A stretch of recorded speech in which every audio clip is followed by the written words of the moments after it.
আমি গোল আলু মলবি নয়, হারামকে হালাল বলে দেব। আমার মাদ্রাসায় টাকা দেন আর না দেন, আল্লাহর কসম হারাম। যারা ঘুষ দিয়ে চাকরি নিয়েছে তারা হারাম কাজ করেছে, এটা লিখে নিয়ে তার ইনকামটাও সারা জীবনের হারাম। কেন? এক নম্বর পাপী শুনেলেন, ঘুষ দিয়ে একটা পাপ করেছে, হারাম ইনকাম। দ্বিতীয় নম্বর বড় পাপ করেছে, কিয়ামতের দিনে আল্লাহ আটকাবে হকের জন্য, তুমি একজনের হক মেরেছো ঘুষ দিয়ে। কথাটা বুঝতে পারেন? হ্যাঁ, আমি হচ্ছি নিউট্রাল বক্তা, আমি কারো মুখ তাকিয়ে কথা বলি না। আমাকে যারা গতকালকে যেখানে জলসা ছিল আমাকে বললেন, হুজুর এটা বলবেন, আমি ওইটাই বলবো, আমি মানা করলি বলে ওইটাই বলবো। আমাকে মানা করার কারণে আমার যা পারিস করে নিবি। আমাকে যদি বলেন বায়ান করতে হবে না, আপনি যখন ঘুষ নিয়ে বলছেন গাড়ি রেডি আছে, স্টেজ থেকে নামবো, চেপে পালিয়ে যাব, কিন্তু আমি আমার জায়গা থেকে লড়বো না, স্ট্যান্ড আছি। আর আল্লাহর কসম মৃত্যুকাল পর্যন্ত আল্লাহর কাছে দোয়া করেছি, আল্লাহ তুমি আমাকে হকের উপরে টিকিয়ে রাখো। জোরে বলুন আমিন। আজকে শুনেলেন যারা আমার বাপের বয়সী আছে, আপনারা আমাকে ইউটিউবে ফেসবুকে দেখেছেন, অনেকজন মনে মনে করে হুজুরের বয়স মনে হয় 40, 45, 50। আমার 36+ বয়স, আমি 37-এ পা রাখলাম। আমি বুড়ো মাল লয়, 20-20 প্লেয়ার। এখন অনেক দিন কিরিচে থাকবো, কত জনাকে যে শেষ করবো তা ঠিক নাই আমার। হ্যাঁ, যাদের পেটে ভাঁটা পড়ছে তারা আমাকে গালি দিচ্ছে, আর আমি তোমাদের সব কিছু উদুড়ে দেবো। আমি আমার জীবন থাকতে হক থেকে লড়বো না ইনশাল্লাহ। আমাকে অনেকজন গাড়িতে আস্তে আস্তে কতজন যে ফোন করে গাল দিলে। আপনাদের 24 পরগনা থেকে কালকে একজন বলছে 24 পরগনায় পেলে তোমার গাড়ি ভাঙচুর করব। কেন? কোথায় পেপারে নাকি আমার নাম দিয়েছে। আমি আমার বীরভূম ডিস্ট্রিক্টে একটা জলসায় বলেছিলাম, মারুতি ভ্যান নিয়ে মাইক টাঙিয়ে বাজারে গিয়ে, রাস্তায় গিয়ে, গ্রামে গিয়ে আদায় করা, এদিকে আদায় দিবেন না। আমি জানি না 24 পরগনায় পেপারটাকে ছড়িয়ে দিয়েছে, আমাকে ফোন করছে, তুমি পেপারে লিখেছো কলম পত্রিকা। আবে কলম পত্রিকা আমার বাপের, সে তো ইমরান হাসানে, তাকে ধরগা, তাকে ফোন করে গালি দে, পোঁদের পাচাটা ফাটিয়ে দেবে পুলিশ তুলে নিয়ে গিয়ে। ইয়াসিনকে গালি দেওয়া সহজ, পেপারটা আমার লয়, কলম পত্রিকার মালিক আমি। কথা বলে না আমি। ইমরান হাসান, হাসান ইমরান না কি নাম, হ্যাঁ উনার, তো ওকে গিয়ে ধর, ওকে বল কেন লেগলি। আমি আমার বক্তব্য দিয়েছি। শুনেন, আমার গ্রামে আমি 5টা মারুতিওয়ালাকে আদায় করা আটকিয়েছি, ডেকে নিয়ে এসো, মাদ্রাসায় ডাকলাম, শোনো তুমি মলবি? জি না। মুখে দাঁড়িয়ে আছে, সবই আছে, টুপি আছে। ভাই কত টাকা বেতন তোমার? বলে হুজুর বেতন নাই, তবে হাফ হাফ, মাদ্রাসা হাফ লাই, আমি হাফ। গেল খরচা টাকার, বললে মাদ্রাসার। তাইলে 100 টাকায় 25 টাকা মাদ্রাসা পায়, হারামখোর 75 টাকা নেয়। এটা যদি 24 পরগনার বুড়ির পুকুর থেকে কালিকাপুর, কালিকাপুর থেকে মালতীপুর যতগুলো মুফতি আছে কেউ যদি হালাল ফতোয়া দেয়, আমি বাই ক্যামেরা 24 পরগনার যে জায়গায় বলবে, কলকাতায় ধর্মতলায় জুতোর মালা পড়ে যাব, আর আমি ক্যামেরায় ক্ষমা চেয়ে যাব যে এই আদায় করাটা হালাল আছে। আমি শওকতের বেটা বললাম, আমি মাদ্রাসা চালাই, আমার মাদ্রাসায় 350 ছাত্র খায়, আমার একটা মারুতি নাই। আপনাকে দ্বিতীয় নম্বর বলে দিই, আপনি আছেন দত্তপুকুর বাজারে, একটা মাইক বালা আদায় করছে, আপনি বসে আছেন, আপনার কলিগ আছে হিন্দু ভাই, একসাথে চাকরি করেন, আপনি মুসলিম, সে বললে তোদের মৌলবীরা তো ভিক্ষা বৃদ্ধি করে খাইবে, বলবে না? বলবে না? কথা বলে তো। আমরা কি ভিখারি মৌলবীরা আমাদের? আমরা কি ভিক্ষুক? অথচ যতগুলো মাদ্রাসা চলছে ভারতবর্ষে আল্লাহর কৃপায় সব আপনাদের অনুদানে চলছে। জোরে বলুন সুবহানাল্লাহ। তাহলে ভিক্ষা বৃদ্ধি করতে হবে কেন? কেন? যাদের পেটে ভাঁটা পড়ছে তারা আমাকে বলছে, গাল দিচ্ছে, বলে আপনি অমুক জায়গায় আসবেন, আপনার গাড়ি ভাঙচুর করব। একদম ডাইরেক্ট, আমার কাছে রেকর্ডিং আছে। সে মৌলবি, আদায় করে, মাদ্রাসায় থাকে, সে আমাকে বলছে আপনার গাড়ি ভাঙচুর করব। অসুবিধা নাই, গাড়ি ভাঙচুর করবে, যা করবে করো, কিন্তু আমি আমার জায়গা থেকে লড়বো না। আমি আমার জায়গা থেকে, আমি বলেছি আমারটা তোমার গায়ে লেগেছে, আমাকে ফোন করছো। আমাদের সিদ্দিকুল্লাহ চৌধুরী বাবাজি রাবেতা থেকে বলেছে, তিনাকে ফোনটা করো। তোমার ঘরে পুলিশ হাজির হয়ে যাবে। সিদ্দিকুল্লাহ চৌধুরী সাহেব রাবেতা থেকে বলেছেন, জমিয়ত থেকে বলেছে তাদেরকে ফোন করে গালি দাও, তারাও তো নিষেধ করেছে রাবেতা থেকে। ইয়াসিনকে গালি দিচ্ছ, আমাকে গালি দাও, আমি আল্লাহর কাছে বিচার দিয়েছি, আল্লাহ তুমি এই মৌলবিগুলোকে কিয়ামতের দিনে পাকড়াও করো। বুখারী শরীফের হাদিস, যারা অশ্লীল ভাষা ব্যবহার করে, গালিগালাজ করে, এরা হচ্ছে মুনাফিক। মুনাফিকের আলামত বলা হয়েছে হাদিসে। ওই জন্য মৌলবি নয়, আপনারা কেউ কেউ কি গালি দিবেন না, জোরে বলুন ইনশাআল্লাহ। হক কথা তেতো লাগে। যারা আমার বাপের বয়সে আছেন, আমি যেটা বলছিলাম, তিনাদিকে জিজ্ঞেস করুন, এমন একটা যুগ পেরিয়ে গেছে, ইনারা যখন ছোট ছিল, আমার বাপের বয়সী যিনারা আছেন, তখন ইনারা এবং লোকরা সেই সমাজের মিথ্যা বলতে ভয় খেত। কেন? পাপ হবে বলে। এখন আমরা সত্য কথা বলতে ভয় পাই, কেউ কলারটা টিপে ধরবে বলে। ঠিক বললাম না ভুল বললাম? ওই জন্য এখনকার যে নতুন নামাজিগুলো বেরিয়েছে,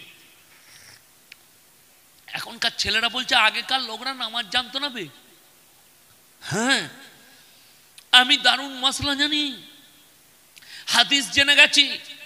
তুই কতটা হাদিস জেনেছিস? তোর নামাজটা কেমন? কোরআনকে জিজ্ঞেস কর।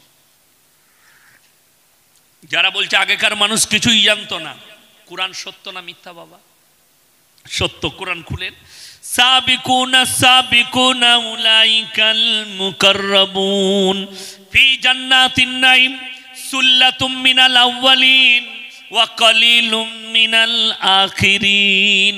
হে আমার নবী বলো, সাবিকুনা সাবিকুনা উলাইকাল মুকাররাবুন, তোমাদের মধ্যে থেকে অল্প সংখ্যক আর তোমাদের পূর্বপুরুষদের মধ্যে থেকে বেশি সংখ্যক লোক জান্নাতে যাবে।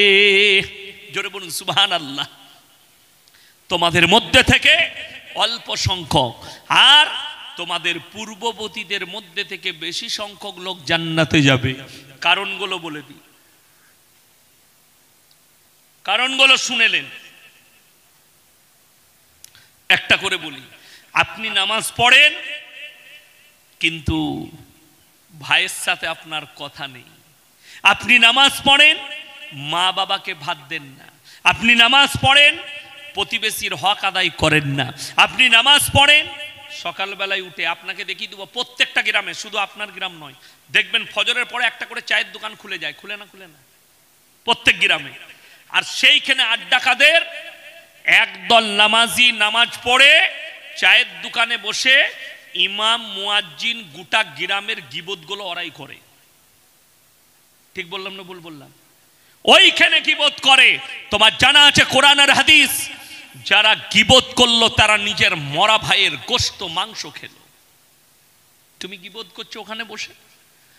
ফজরের নামাজ পড়ে কোরআন তেলাওয়াত করো, সূরা ইয়াসিন পড়া হয়ে গেল, একবার দোয়া করে নাও, বাড়ি চলে যাও। বাড়িতে গিয়ে যদি দেখো বিবি কোরআন তেলাওয়াত করছে, তসবিহ করছে, শক্তি থাকলে 2 কাপ চা তৈরি করো, দিয়ে বিবিকে 1 কাপ দাও, নিজে 1 কাপ খাও, মহব্বত বেড়ে যাবে। দিয়ে বিবিকে বলো থলিটা দাও, কি কি বাজার লাগবে বলো, এনে দিচ্ছি। বাজার এনে দিলেন, ব্যবসায় বেরুবেন, ব্যবসা করেন, দোকান খুলবেন, বাজারে দোকান আছে। বিবির কপালে চুম্বন দিয়ে বেরিয়ে যান। নবীজি সুন্নত, নবীজি সফরে গেলে বিবির কপালে, বিবিদের কপালে চুম্বন দিতেন। জোরে বলুন সুবহানাল্লাহ। আর দোয়া করতে বলুন, আল্লাহ যেন ব্যবসায় বরকত দেয়, এই দোয়া করবে। তুমি সকালবেলায় উঠে নিজের আমলটাকে বরবাদ করছো। 5 ওয়াক্তের নামাজ পড়লে, ফজর, জোহর, আসর, মাগরিব, ঈশা, এই যে 5 ওয়াক্তের পড়লে, ঠিক ফজরের নামাজ পড়ে 5 ওয়াক্তের নামাজের সমস্ত ইবাদতটা বরবাদ করছো ওই গীবত করে।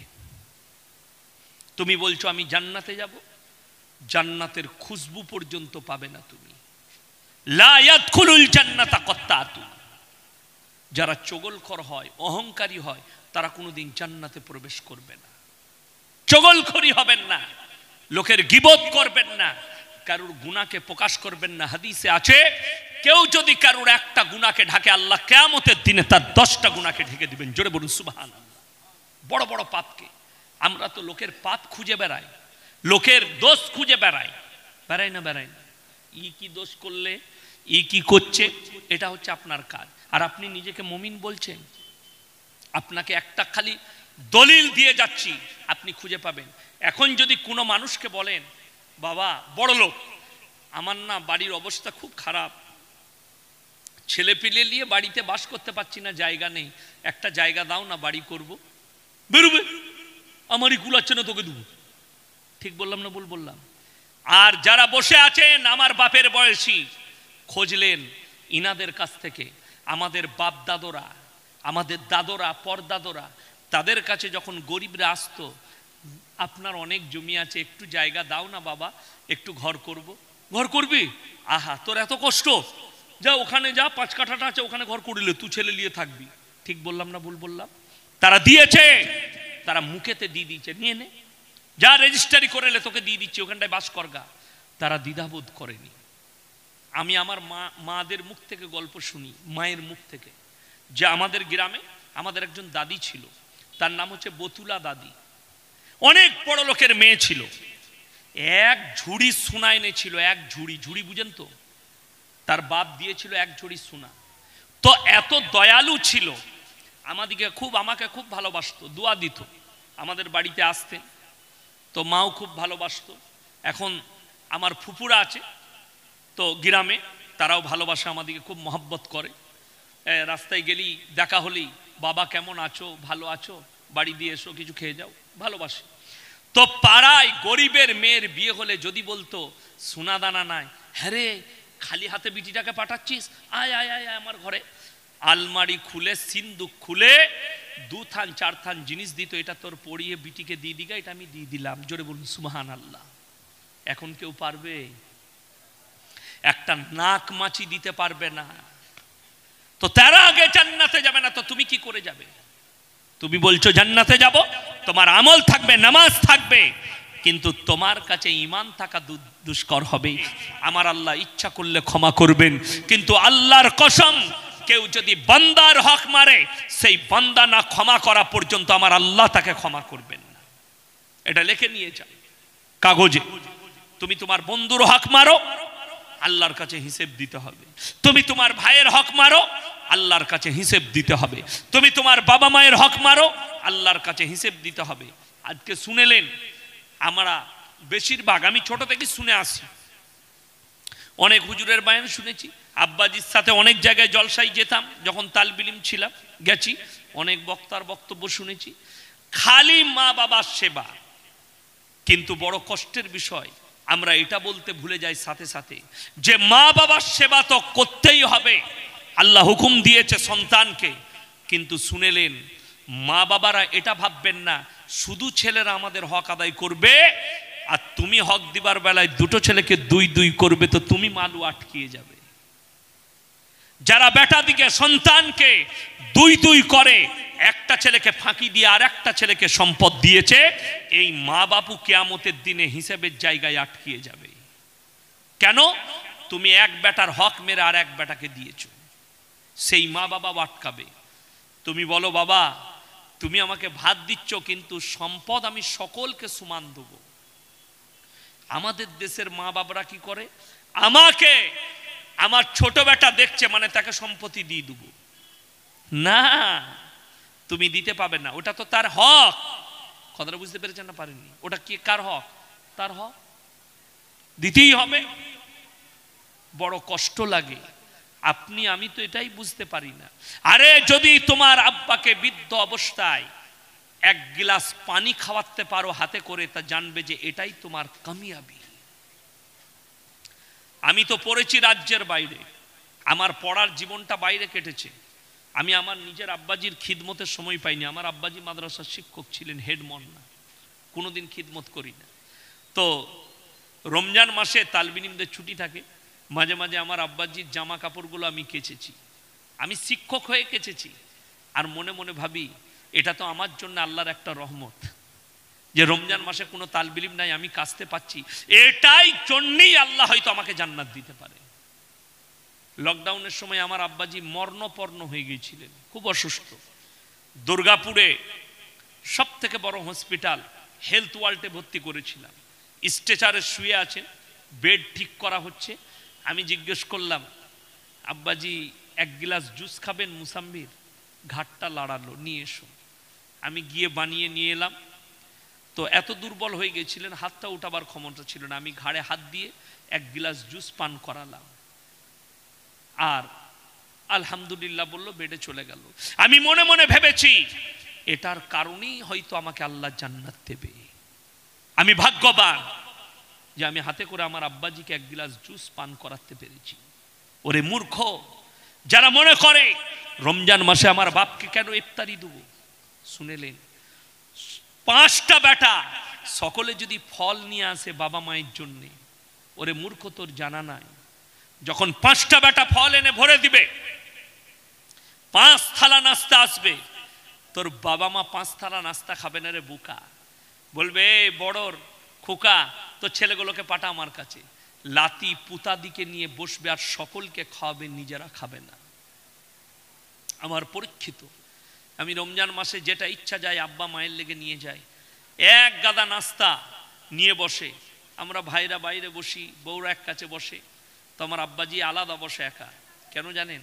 আমাদিকে বসতে লেন। আমি মাঝে মাঝে চিল্লাই, আমার 2টো মেয়ে, আমার ভাইপো, সকল পুতাকে আর পুতিনকে ডাকবে, ডেকে নিজের কাছে বস করাবে। আব্বাজি একটা খেজুর খায়, পানি খায়, 2-1টা ফল খায়, বাকি সব আমাদের ছেলে মেয়েরা খায়। কত ভালো লাগে যে আমি বাপকে এত মাল এনে দিয়েছি, বাবা নিজের জানে দেয় না, নিজের পুতা পুতিনকে দেয়। ওরে মূর্খ, 5টা বেটা যদি 5টা জুসের বোতল দেয়, একটা জুসের বোতল তোর মা বাবা খাবে আর 4টা তোদের সন্তানরা খাবে, অথচ সবাই দোয়া পাবে। এটাই আপনি বুঝতে পারেননি। আমার মুসলমান ভাই, বাপের সঙ্গে কেউ খারাপ ব্যবহার করবেন না, জোরে বলুন ইনশাআল্লাহ। বাপ মায়ের সঙ্গে, এটা ইসলাম বুঝাচ্ছি।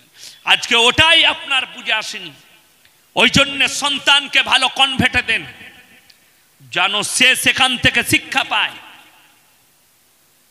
আমি অনেকগুলো আলামিন মিশন পরিদর্শন করেছি। আমি আমার বর্ধমান জেলার কথা বলছি। একজনের জন্য খবর পেলাম, আমাদের দেশে দেখবেন অনেক জায়গায়, 24 পরগনায় আছে নাকি জানি না, রামকৃষ্ণ মিশন আছে না? অনেক অমুসলিম ভাইরা পড়ে, আগে মুসলমানদের ছেলেরাও পড়তো, অনেক এখনো পড়ে। যাদের আকীদা ঠিক নাই তারা দেয়, যাদের আকীদা ঠিক নেই তারা ওখানে দেয়। একটা মুসলিমদের ছেলে রামকৃষ্ণ মিশন থেকে পড়ে টিচার হয়েছে, চাকরি করে। তার ঘরের লোক আমার কাছে অভিযোগ করছে, হুজুর বিপদে আছি। কেন? সকালবেলায় উঠে গোসল করে ওই হারামখোর মাস্টার রামকৃষ্ণর মূর্তি পুজো করে তারপরে স্কুলে যায়। কত বড় বিষয়! অথচ সে মুসলিম ঘরে বাস করছে, সে লোকের কাছে প্রকাশ করে আমি মুসলমান। আল্লাহর কসম করে বলছি, ওই হালতে মত হয়ে গেলে পরিবারের কাছে প্রকাশ পেয়ে গেছে, তার আর জানাজার নামাজও পড়া যাবে না, তার কবরস্থানে দাফনও করা যাবে না। এটা ইসলাম বলছি আমি আপনাকে, ইসলাম। আমি আলামিন মিশনগুলো কেন গেছি? সেখানকার পড়াশোনা, আলামিন মিশনের যিনি চেয়ারম্যান আছেন মাহমুদ আলী সাহেব, এখন চলতে পারেন না, অসুস্থ। আমি তিনার লেগে দোয়া করি, আল্লাহ তুমি উনাকে সুস্থতা দান করো, বলুন আমিন। আমার সঙ্গে ভালো সম্পর্ক আছে, ফোনে কথা হয়েছে, সামনাসামনি কোনোদিন কথা হয়নি আমার। তবে আমি পরিদর্শন করেছি, আমার বাঁকুড়ায় রসুলপুরে মিশন আছে, কাঁটাদিঘিতে আলামিন মিশন, আমি ওখানে গেছি। মুর্শিদাবাদে কয়েকটা মিশনে খানা খেয়েছি, খালি দেখতে পরিবেশ কেমন, নামাজের সিস্টেম আছে, অথচ আলেম রেখে তাদেরকে কোরআন শিক্ষা দেওয়া হচ্ছে, আলেম হাফেজ রেখে। জোরে বলুন সুবহানাল্লাহ। আমাদের সন্তানরা আলামিন থেকে যারা ডাক্তার হয়েছে, যারা মাস্টার হয়েছে, যারা প্রফেসর হয়েছে বর্তমান পশ্চিম বাংলায়, সকলের মুখে দাড়ি পাবেন আলহামদুলিল্লাহ, সকলের নামাজ পাবেন আলহামদুলিল্লাহ। যতগুলো আলামিনের ছাত্র যেখানে চাকরি করছে, এরা নামাজি, এরা দিনদার, এদের ইমানকে ধ্বংস করা সহজ হবে না। জোরে বলুন সুবহানাল্লাহ। ওই জন্য আপনার ছেলেকে ডাক্তার করুন, মাস্টার করুন। আজকে দেখলেন, হারাম হালাল না বুঝার কারণে আপনাদেরকে বুঝিয়ে দিই। আচ্ছা, ঘুষ দেওয়া এবং নেওয়া দুটোই হারাম না হারাম নয়? কথা বলেন। হারাম মানছেন তো? হারাম, এটা মানতেও হবে। কেউ যদি বলে হালাল, সেই মৌলবীর ইলমিয়াত নাই, তার কাছ থেকে আর কোনো রকমের মাসলা নেওয়া যাবে না। কোনো মৌলবী যদি হালাল বলতে চায়, আমি বলে যাচ্ছি, এমনকি তার পেছনে আর নামাজও হবে না। কেন? তার আকীদা কোরআন বিরোধী আকীদা, তার আকীদা রাসূল বিরোধী আকীদা। ঘুষ দেওয়াটাও হারাম, নেওয়াটাও হারাম। আপনি বলুন, যারা ঘুষ দিয়ে চাকরি নিচ্ছে তার ইনকামটা হালাল কি করে হতে পারে? কথাটা বুঝতে পারেননি? আমি বুঝাতে পারলাম? ঘুষ দিয়ে চাকরি। আমাদের দেশের জাস্টিস গাঙ্গুলি, হাইকোর্টের জজ, তিনি কয়েক হাজার চাকরি বাতিল করেছে। জানি না কোনটা সত্য কোনটা মিথ্যা, কিন্তু আমার কাছে শুনেলেন তিনি হক কাজ করেছেন না হক কাজ করেননি? তিনি হক কাজ করেছেন। যারা চুরি করে চাকরি নিয়েছে ঘুষ দিয়ে, তারা যতটা ইনকাম করেছে হারাম ইনকাম। ওই পয়সায় যদি কাবা ঘরে হজ করতে যায়, সে মালের ঘুরে আসা হবে, হজ আল্লাহর বারগাহে কবুল হবে না, হারাম টাকায় হজ করতে গেছে।